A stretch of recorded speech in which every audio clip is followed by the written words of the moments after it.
Interest rates are hovering at highs we haven't seen in decades. Geopolitical conflicts are disrupting global trade. Inflation is stubbornly persistent, and the housing market is locked in a staring contest between paralyzed buyers and reluctant sellers.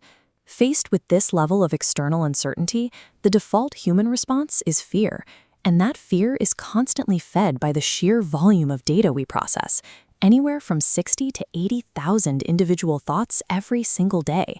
Every anxious thought triggers your internal economy, telling the pituitary gland to flood your system with stress hormones like cortisol and adrenaline. This cascade forces your brain into survival mode. Your field of vision shrinks into a restrictive tunnel, isolating focus on the immediate threat. To survive a chaotic external market, you have to break that internal chemical cycle first. If you don't, you are biologically incapable of seeing the opportunities operating right beneath the surface of the panic. There is a biological override. Actively choosing gratitude and optimism intentionally flips a chemical switch in your brain, replacing cortisol with dopamine and oxytocin.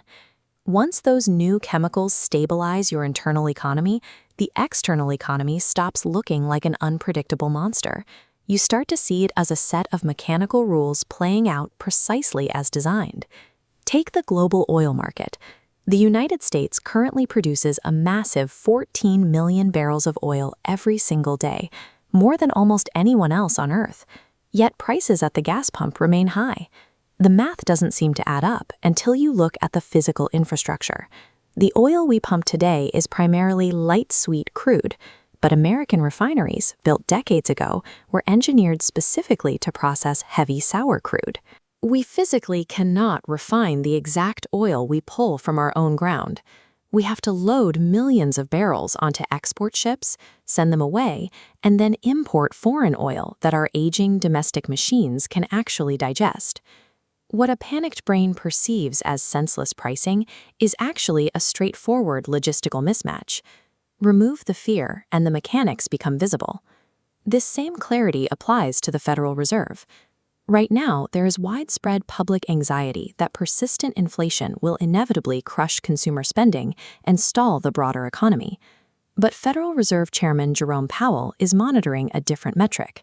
He is looking at artificial intelligence as a macroeconomic lever capable of naturally cooling that inflation. To understand why, we have to look back to 1996 and examine the policy approach of former Fed Chairman Alan Greenspan.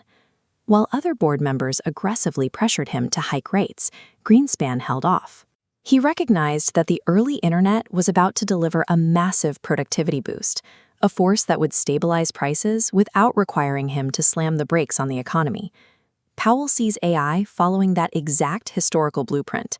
Widespread AI integration provides a massive productivity shock, acting as a natural deflationary counterweight to today's high prices. When you understand that macro strategy, you can find the leverage hiding in localized markets, like real estate. Right now, high interest rates have successfully scared off the vast majority of retail homebuyers. This chart visualizes the current supply and demand dynamics in housing. With competitors stepping back, active buyers hold negotiation power over sellers that hasn't existed in years. When macro signals indicate a shift in future rates, today's stagnation looks more like a temporary price imbalance. For those willing to navigate the current environment, the absence of competition creates a moment of leverage before the market eventually resets. Internal calm and market knowledge are internal assets. They only gain value when they are translated into a perspective that others can actually use to make a decision. Study. The final step in professional mastery is communication. You have to take overwhelming, complex macroeconomic data and distill it into a narrative that grounds the client in the facts rather than their feelings.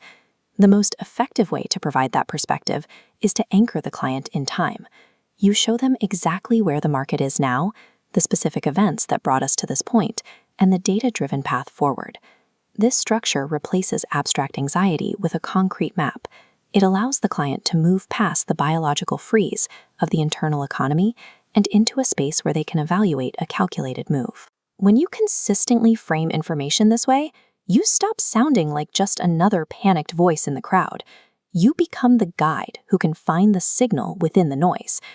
By managing your biological response and decoding the mechanics of the market, you stop being a passenger to economic cycles. You gain the ability to spot the opportunity hiding within the chaos, turning a period of broad market fear into a clear strategic advantage.